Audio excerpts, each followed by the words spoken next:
Charge win in overtime for the first time in franchise history. 5-4 over the New York Sirens. This has been a long time coming. Just so you know, I'm a season ticket holder, and my season tickets are close to where the Charge typically only shoot once, the second period. I don't like to see goals up close as much as I should, or as much as I would have liked. I wasn't sure which side they'd be on when I first got my tickets, and I ended up just liking my seats, so I said, I'm keeping them. But I do a lot of this, watching games sometimes, and we're in our opponent's zone in the first and third period. But I thought to myself, well, you know what? There's a really nice thing about these seats. What's better than 3-on-3 overtime? What's better than overtime in general? Hockey has the best overtime in sports, in my opinion. I think it works really well. First off, it's a sport where golden goal, like next goal wins, actually makes sense. It's not a game like football where a coin flip could decide who wins. You know, if you just go down the field and score, your offense doesn't even get a chance.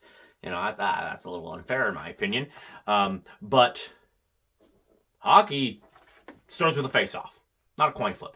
It's baked in that whoever gets the puck first, it'll be based off of skill. And if you don't get the puck first, you're going to need to force a turnover, get a save, do something to get the puck back, and then it'll be your turn. In either case, I think that overtime in hockey is the best. Out of all sports, if it ends tied, nothing beats hockey. And I thought when season 1 started, I was like, well, you know what? At least when they win games in overtime, I'll be sitting nice and close to see it happen. Oh boy, I didn't know how long I was going to have to wait, but the wait is finally over. Gabbie Hughes calls the game. She's been on a tear as of late. She scores her 5th goal in as many games. She went all season without a goal until the game against Minnesota, and since then has gotten 5 goals in 5 games. Absolutely great. Who would have thunk that when Gabbie Hughes gets going, the offense gets going? It finally happened. They won in overtime. And it was perfect because we were facing the Sirens, a team that was on a 7-game losing streak. And we had played 7 games in overtime, or 7 games that ended in overtime. Not great. Not great. When it went to overtime, I even was thinking, you know, if somebody scores in the next 5 minutes, we're going to get to see one 7-game losing streak end and another one get extended. Well, it looks like the Sirens wished on that monkey's paw. They said, I wish the 7-game losing streak would end. And, well, it did. Whew. This is a wonderful time for an exorcism, isn't it? I mean, and I've said it before, I feel like winning this game is so important because it gets that off their back. You know, mentally, it's gone. It's not we've never won in overtime. Mentally, it's the last time we went to overtime, we won.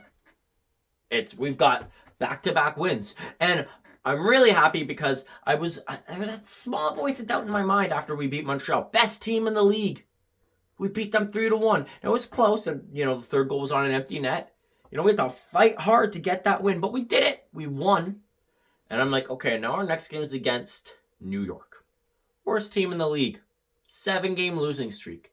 That had all the makings of a charging. Of a game that we totally should have won, slipping through the cracks. A game that literally we should have won in regulation, turning into an overtime loss. It had all the makings of that. Right down to the goal that should not have counted on multiple accounts to tie the game. I'm going to get into that. But this time, that didn't happen. And I thought it was over. That New York came like a few inches away from ending it in overtime. But this time was different. And remember when I said, I was really upset on the first after our loss to Toronto? I was saying, oof, we're getting ourselves way out of this playoff race. We're going nowhere fast. Same thing after our overtime loss to Boston, where I freaked out. I said, oh my gosh, when are we ever going to win an overtime game? Thankfully, I didn't have to wait that long, did I? But now look. The 5 games since the break, we actually posted a pretty decent record. We got a regulation win, overtime loss, regulation win, overtime win. So that's what? 3, 6, 9, 10, 12 points out of 15? Is that math right? 3, 6... No, it's not right.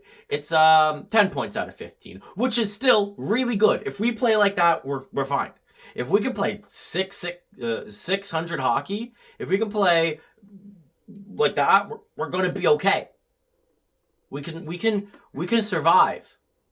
And look what else happened.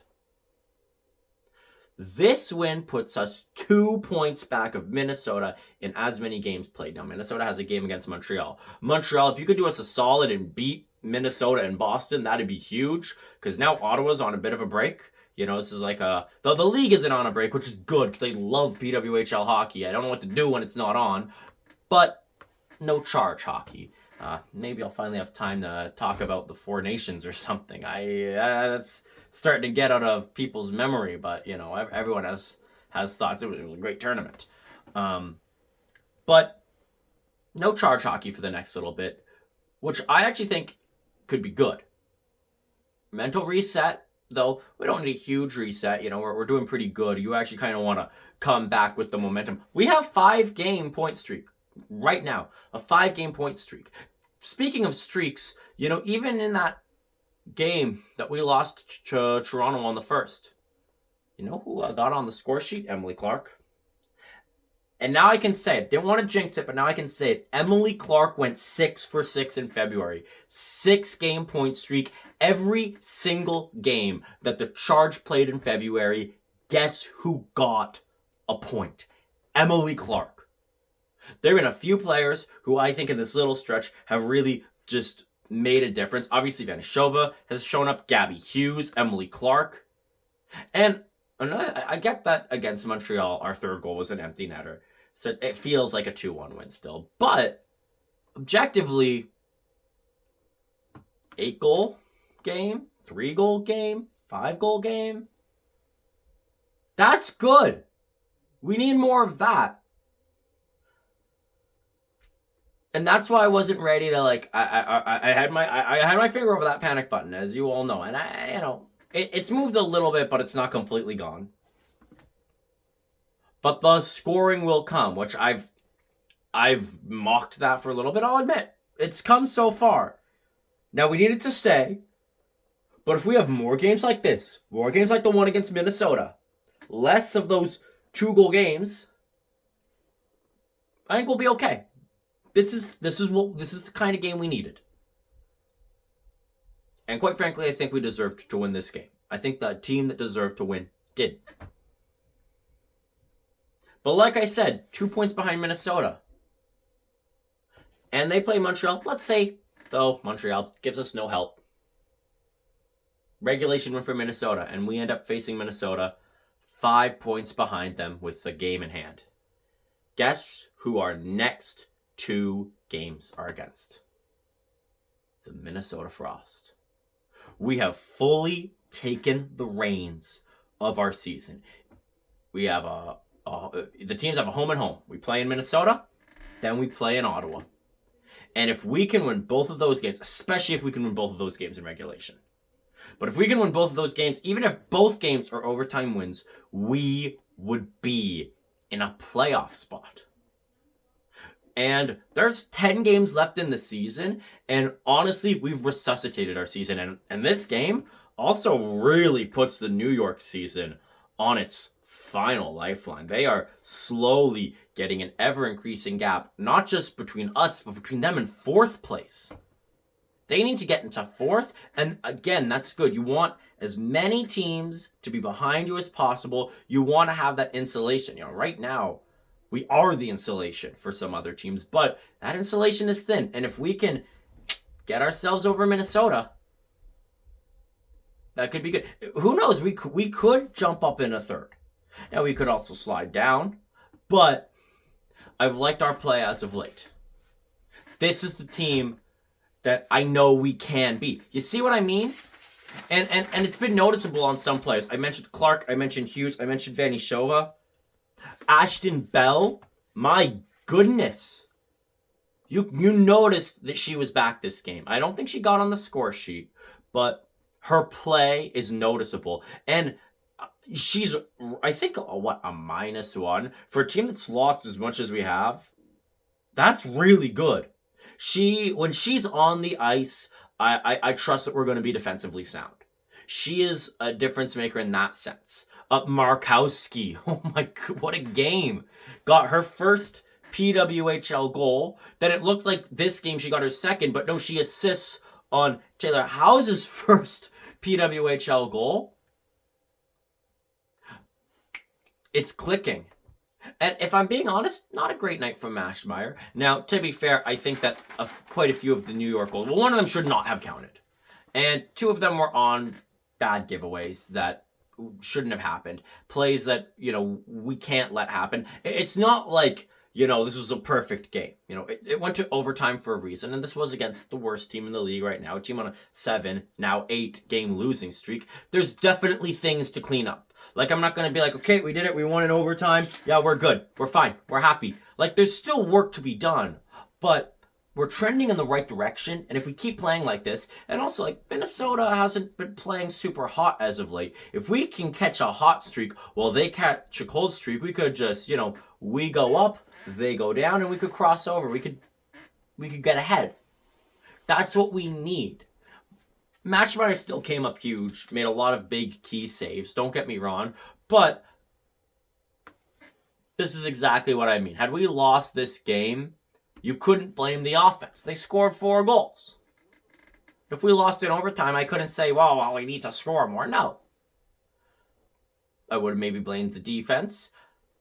But this is a game where our offense showed up. And honestly, and I've said it before, and I'll say it again, and I'll continue to say it, we can't rely on goaltending every single night. We should be able to have a game where the goalie lets in 4 and we still win. And we finally got that. The goalie let in 4 did not matter. Win anyway. I don't know if this is the most goals we've ever allowed in a win, but I think it is. I'm like I think in franchise history, this is probably the most goals we have allowed in a game that we actually won. And that's what you need. Like, perfect example, Montreal is a team that you could score 3 goals on them, and it's no guarantee that you win. You want to know how I know this? That was our first game of the season. Our first game of the season was a 4-3 loss to Montreal in shootout. Montreal is the type of team where they honestly can't afford the goaltending to not show up one night and still find a way to win.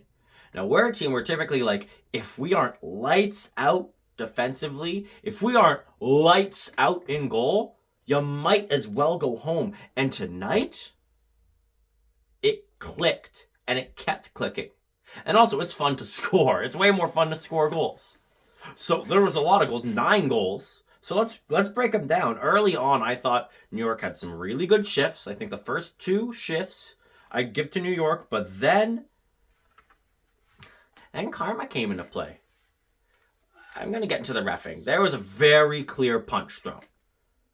And after the whole business of, Vanishova, thank you, Vanishova. Thank you for everything you do. First PWHL fight happened recently. PWHL clarified that, that should have been called the fight. It was. It was a fight. They threw punches. And I know that they say that this is a league that, doesn't want fighting. I don't think that is going to last forever. Just because, look, it's competitive. They're going to throw a few punches. I think we're going to see some players get kicked out, but also there's going to be situations where that's okay. There's going to be situations where it's like, yeah, sure, fine. Like, you're losing 5-1 and this team is playing dirty. Yeah, you're going to throw a few. Okay, I'll take the suspension. We might see that. We might see it from a grinder who has 2 points in 20 games say, you know what? Yeah, I'll take the suspension, especially if one of their star players is willing to go down. You know, if Natalie Spooner is ready to throw hands with somebody who's gotten 2 points all season, yeah, go for it. Give her the suspension. Great. Like, I think we are eventually going to see fighting, not to the extent that we have it in the NHL and not, you know, with gloves off, but I do think we might see a few more fights in the PWHL. I don't know this season, but definitely in the next few seasons. And this was a punch. I mean, I was right there. I saw it was plain, crystal clear. It was a punch, uncalled. So the hockey gods say, well, if you're going to do that, then we're going to give you the gift that keeps on giving. Everybody say it with me. If you've ever seen a Steve Dangle video, you know what I am about to say. If you are a goaltender, tend the goal. But clearly they didn't get the memo. Because New York, out of the net, loses the puck. Who do you think? Who else but McMahon to Hughes, goal, 1-0 Ottawa. And after that, I felt the momentum started to shift on our side a little bit. We were pumped up from that goal. We were playing really well. Ashton Bell, like I said, very noticeable, makes a beautiful play that almost made it 2-0, but it's a pad stop, keeps it a 1-goal game. Penalties called against us. I think after the punch, whatever, it happens. And it's a stellar kill. We actually got a few good chances. So did they, but the fact that we were getting chances is a good sign. And then New York gets away with blatant cross-checking. See what I mean? Okay, well, they called a penalty on us. They got away with 2. I kept track, and then they score. Next play, after getting away with the cross-checking, 1-1. And I was upset then. I put in my notes then, like, wow, this is worse than the NFL. Like, people say in the NFL, oh, we need investigation because of the Chiefs. And I was like, that's almost how I feel. Like, it was not good with how the penalties were called. Oh, I had no idea. I had no idea what we were in store for. That's where the period ends. Fairly even play. Like I said, New York did get back into it. Tied 1-1. I liked our play in the first. I thought, you know what? If we stick to our game and there's not, continually poor reffing, I think we'll be okay. And similar story to the first period.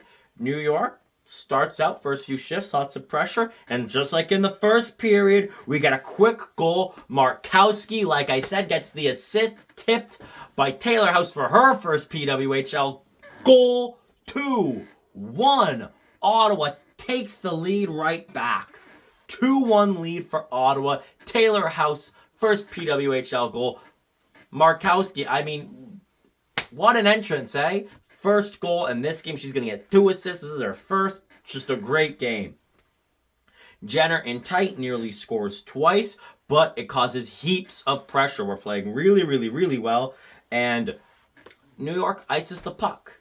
And we finally see the delay of game penalty when you're just taking too long to change your players. And yeah, I mean, it was taken forever. It's blatant. It's obvious. That one can't go missed. And they do call it. We got the power play. And I felt the power play, we had chances. And there's always just one move too many. Just getting too fancy. I think our power play needs to get back to basics. Pucks on net. Not always looking for the perfect shot. That's the whole beauty of a power play. You've got an extra player. So if you take a shot and there's a rebound, you have one more player than the other team to try to get that rebound. Utilize that. Pepper the goaltender because there's always going to be someone open.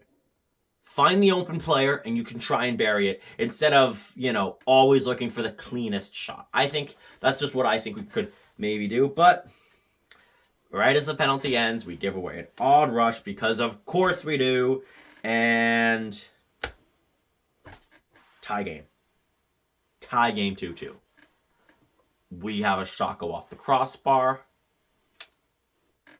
doesn't go in, and both sides fighting, getting good looks. It feels close, and I was getting a little worried because I'm like, it always feels close in game. Like normally we lose this kind of game that goes to overtime, that felt close, that felt like we should have won. Normally this ends in overtime the other way, And I had that uncomfortable feeling, but I was like, okay, both times we scored first in the period, and then we had a good momentum push, and then New York pushed back. It was a push and a pull. And then we have a bad giveaway. New York scores 3-2. It was not a good giveaway. Cheyenne D'Arcangelo just passes it honestly to no one, loses it. Not a great play. Well, you're not going to be mad at her for long, because we get a beauty of a pass from Teralova not that long after to Jenner, who shoots and doesn't score. But on the rebound, who is there? Cheyenne D'Arcangelo scores, ties it up 3-3, and that's where things end at the end of 40 minutes. We go into the third, tied at 3 apiece. Back and forth game. Cheyenne D'Arcangelo with a not so good giveaway, followed by a really good goal to get us right back in the game. Great game so far. I felt like, through 40 we were better. Early in the third period, I felt both teams were feeling each other out. It wasn't like New York coming out having 2 strong shifts this time. New York takes a penalty. Okay, maybe we can score here. They got a penalty. We don't score, but we do have some momentum. We have some opportunities, and right after the power play ends, we use that momentum. And who else but Emily Clark for her 6th straight game with a point? She scores the goal.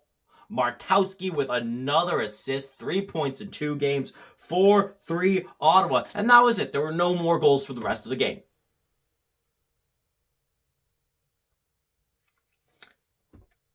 Okay, well, New York and us get into a scrum. We get a penalty.